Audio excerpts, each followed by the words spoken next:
পরে আন্দোলনের পরে আপনার প্রথম একটা অ্যাক্টিভিটিস ছিল, সেটা হচ্ছে ট্রাফিকের শিক্ষার্থীদের নিয়োগ দাও। সেখানে আপনি ব্যবসা করলেন, সেখানে আপনি কিভাবে বৈষম্য করলেন? আপনার প্রথম পদক্ষেপটাই তো ভুল। বাংলাদেশের কোনায় কোনায় আওয়ামী ফ্যাসিস্টরা এমন ভাবে রাজ করতেছে যে তাদেরকে সংস্কার না করে নির্বাচন আমরা চাচ্ছি না। বাংলাদেশের প্রত্যেকটা কোনায় কোনায় সচিবালয় থেকে শুরু করে সর্বোচ্চ জায়গায় এখনো যে আওয়ামী ফ্যাসিস্ট গুলো আছে ওদেরকে বিতাড়িত করতে পারে নাই। তো এই মুহূর্তে যার কারণে যদি এই সরকার এই সংস্কারটা না করে নির্বাচন দেয়, পরবর্তী সরকার এসে তারা সেভাবে লাভবান কাজ করতে পারবে না। এখন কথা আসে, আমরা যারা আহত হয়েছি, আহত পরিবার আছে, শহীদ পরিবার আছে, তাদের প্রতি অবহেলা। অথচ আজকে যদি যারা আহত হয়েছে, শহীদ হয়েছে, তারা যদি আন্দোলনে তাদের যে অবদান তারা যদি আজকে না নামতো, তাহলে আমি হয়তো আজকে এখানে দাঁড়িয়ে স্বাধীনভাবে কথা বলতে পারতাম না। আর সব থেকে বড় কথা হচ্ছে যে এই যে যারা আহত হয়েছে, শহীদ পরিবার যারা আছেন, তাদেরকে নিয়ে সরকার, বর্তমান অন্তর্বর্তীকালীন সরকার যে জুলাই স্মৃতি ফাউন্ডেশন নামক একটা ফাউন্ডেশন তৈরি করেছেন, তাকে আমি সাধুবাদ জানাচ্ছি। তবে তাদের কাছে আমাদের প্রশ্ন যে এই যে আহতদেরকে দেখিয়ে বিভিন্ন অর্গানাইজেশন, বিভিন্ন কান্ট্রি, বিভিন্ন সরকারের বিভিন্ন খাত থেকে বিভিন্ন ডোনেশন আসতেছে, এগুলার কিন্তু সঠিক জবাবদিহিতা আমরা পাচ্ছি না। কত টাকা ফান্ডে আছে এর সঠিক জবাবদিহিতা যদি জনগণের সামনে তারা পরিষ্কারভাবে বলে দিতে পারে, পরিষ্কারভাবে উপস্থাপন করতে পারে, তাহলে আমি মেনে নিব যে না, তারা কাজ করতেছে। তাছাড়া আমি বলবো সবাই যার যার আখের গোছাচ্ছে। ঠিক করেনি যারা জুলাইকে ধারণ করে, যাদের ভিতরে জুলাই আছে, যাদের ভিতরে 24-এর অভ্যুত্থানের যে বিপ্লবের যে একটা ধারণ করে যারা, আমার তো মনে হয় না যে উনি জুলাইকে ধারণ করে। উনি যদি জুলাইকে ধারণ করতো, তাহলে জুলাই অভ্যুত্থান নিয়ে কোনো কার্যক্রম, কোনো অ্যাক্টিভিটিস উনি কিভাবে বাধা দেয়? উনি এই কাজটা কিভাবে করলো আমি বুঝতে পারতেছি না। এটা উনি একদমই ঠিক করেনি। আমার মতবাদে তো একদমই এই কাজটা উনি ঠিক করেনি। এই যে আওয়ামী ফ্যাসিস্ট কোনায় কোনায় লুকিয়ে আছে, এই ফ্যাসিস্টদেরকে ফাইন্ড আউট করে, কালেক্ট করে ফাঁসি দাবি জানাই আমি। কারণ এরাই আমরা যারা 24-এর অভ্যুত্থান করেছি, 24-এ আন্দোলন করেছি, আমাদের এক্সিস্টেন্স, আমাদের অস্তিত্বকে বিলুপ্তি করে দেওয়ার জন্যই এরাই হচ্ছে আওয়ামী ফ্যাসিস্টদের হয়ে কাজ করে যাচ্ছে দেশে। যদি তারা এখানে থাকে, পুনরায় কি আবার আওয়ামী লীগ স্থাপন করতে পারবে বাংলাদেশে? আওয়ামী ফ্যাসিস্ট যদি আমরা দেশ থেকে প্রতিহত করতে না পারি, তাহলে আওয়ামী লীগ আসার সম্ভাবনা থেকে যায়। তবে আমরা যারা 24-এর আন্দোলনকারী আছি, অভ্যুত্থানের আছি, আমরা কখনোই চাইবো না যে আওয়ামী ফ্যাসিস্ট আবার আসুক, এসে আবার মানুষের ওপর নির্যাতন, নিপীড়ন, মিথ্যা মামলা দিয়ে মানুষকে শাসন শোষণ করে যাক স্বৈরাচারের মতো। আমি চাইবো সকলকে ঐক্যবদ্ধ হয়ে প্রতিবাদ করতে, সোচ্চার থাকতে, যেন কোনোভাবে কোনো আওয়ামী ফ্যাসিস্ট কোনোভাবেই দেশে থাকতে না পারে।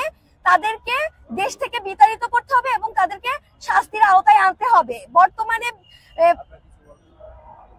বর্তমানে বিভিন্ন আওয়ামী ফ্যাসিস্টরা দেশের কোনায় কোনায় লুকিয়ে আছে। আমরা জানি তারা দেশ থেকে বিভিন্ন অর্থ সম্পদ এত বছর ধরে আত্মসাৎ করেছে। এখন তাদের নামে যখন কেউ কিছু বলতেছে, তখন তারা তাদের মুখের ওপরে কিছু টাকা, আমাদেরই কিছু দেশীয় মানুষ যারা আছেন, তারা তাদের থেকে হয়তো সামান্য কিছু অর্থের জন্য তাদেরকে পালাতে সাহায্য করছেন, বা হচ্ছে তাদেরকে পরিচয় আত্মসাৎ করতে সাহায্য করছেন। কিংবা বিভিন্ন রাজনৈতিক দল আছে, দেখা গেছে যে আগে আওয়ামী লীগ করতো আমার পাশের বাড়ির, সে এখন বিএনপি করে বা অন্য কোনো দল করে।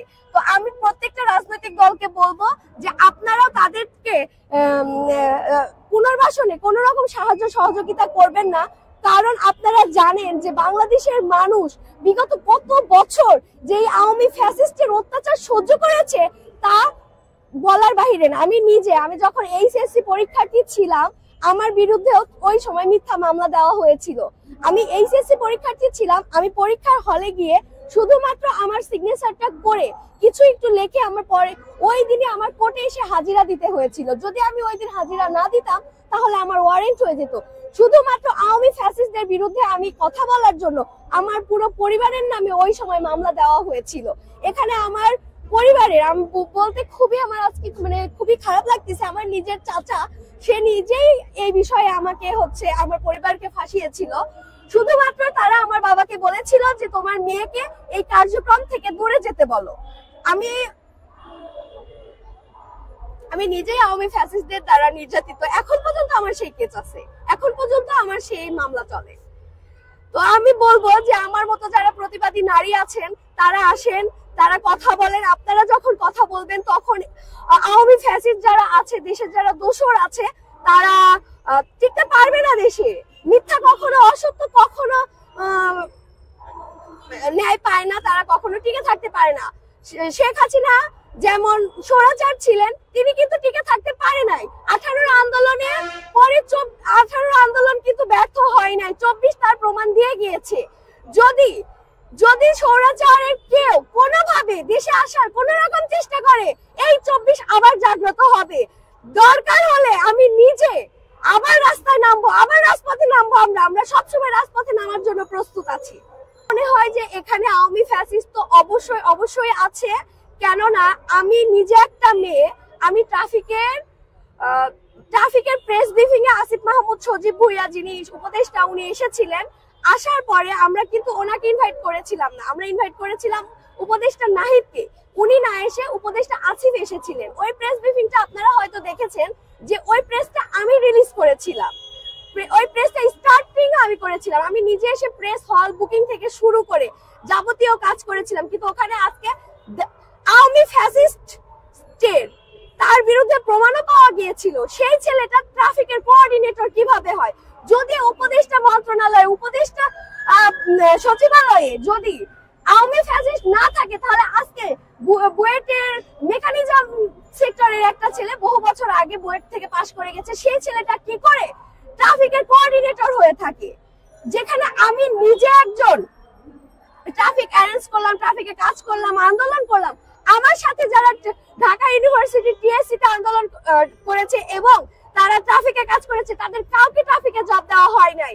এমনকি আমার হয়ে যারা ফোন দিয়ে কথা বলেছে তাদেরকে বলা হয়েছে আপনি 200-300 লিস্ট পাঠান, আমরা তাদেরকে ট্রাফিকে জয়েনিং দিয়ে দিচ্ছি। তার মানে কি সেই স্বৈরাচার, সেই আসিফ মাহমুদ সজীব ভুইয়া আমাদের প্রেস কনফারেন্সে এসে বলে গিয়েছিলেন যে তিনি নাকি একটা অ্যাওয়ারনেস ট্রেনিং দিবে। ভালো কথা, মেনে নিলাম, অ্যাওয়ারনেস ট্রেনিং দিলেন। তাহলে আমি যে প্রেস কনফারেন্স আয়োজন করলাম, আমাদের ডক্টর আরমানা সাবিয়া হক বুয়েটের অ্যাসিস্ট্যান্ট প্রফেসর এআরআই ডিপার্টমেন্টের, উনি বাংলাদেশের একমাত্র লাইসেন্স প্রাপ্ত রোড সেফটি স্পেশালিস্ট। উনার আইডিয়া ছিল উনি প্রত্যেকটা মোড়ে গিয়ে 4 জন করে মেম্বার কালেক্ট করে একটা অথেন্টিক গ্রুপ খুলেছিলেন। সেই গ্রুপের ব্যানারে এসে উনি প্রেস কনফারেন্স করে গিয়ে যে বৈষম্য সৃষ্টি করেছে তার ধিক্কারজনক। কারণ আজকে ডক্টর আরমানার নাম কোথাও নাই, আজকে শাকিরার নাম কোথাও নাই, ভালো কথা। কিন্তু আমার সাথে যারা কাজ করলো তাদেরকে কেন ট্রেনিং দেওয়া হলো না? তাদেরকে কেন বৈষম্য করা হলো? বারবার সচিবালয়ে আমি দরখাস্ত পাঠিয়েছি। আমি নিজে একটা মেয়ে সচিবালয়ে গিয়েছি, সচিবালয়ে যাওয়াটা আমার পক্ষে এতটা সহজ ছিল না। তারপরেও আমি তার সাথে দেখা করতে চেয়েছি, আমার বিষয়টা জানাতে চেয়েছি, তিনি আমাদের কথা শোনেননি। তার মানে কি সচিবালয়ে অবশ্যই আওয়ামী ফ্যাসিস্ট আছে? আমার মনে হয় তারা বিভিন্ন জায়গা থেকে, আমি জানি না এখানে উপদেষ্টারা কি করতেছেন, কারণ ওনাদের সাথে বৈষম্য বিরোধী ছাত্র আন্দোলন করেছে আমি। ওনাদের বিরুদ্ধে কোনো কথা বলতে গেলে পুরো বৈষম্যকে বলা হয়ে যায়, যার কারণে আমি এই কথা কখনো কোথাও বলি নাই। উপদেষ্টাদের কাছে আমি রিকোয়েস্ট করব যে আপনারা সচেতন হন, আপনারা নিজেদের কার্যক্রমগুলো যেগুলো আপনাদের কাছে আমরা দাবি দেওয়া নিয়ে যাই, পাঠাই, আপনারা এগুলো দেখেন। আপনি বৈষম্য বিরোধী ছাত্র আন্দোলনের ব্যানারে থাকা একজন সমন্বয়ক ও উপদেষ্টা, আপনি আসলেন আপনার প্রথম অভ্যুত্থানের পরে, আন্দোলনের পরে আপনার প্রথম একটা অ্যাক্টিভিটিস ছিল, সেটা হচ্ছে ট্রাফিকের শিক্ষার্থীদের নিয়োগ দেওয়া। সেখানে আপনি ব্যবসা করলেন, সেখানে আপনি কিভাবে বৈষম্য করলেন? আপনার প্রথম পদক্ষেপটাই তো ভুল।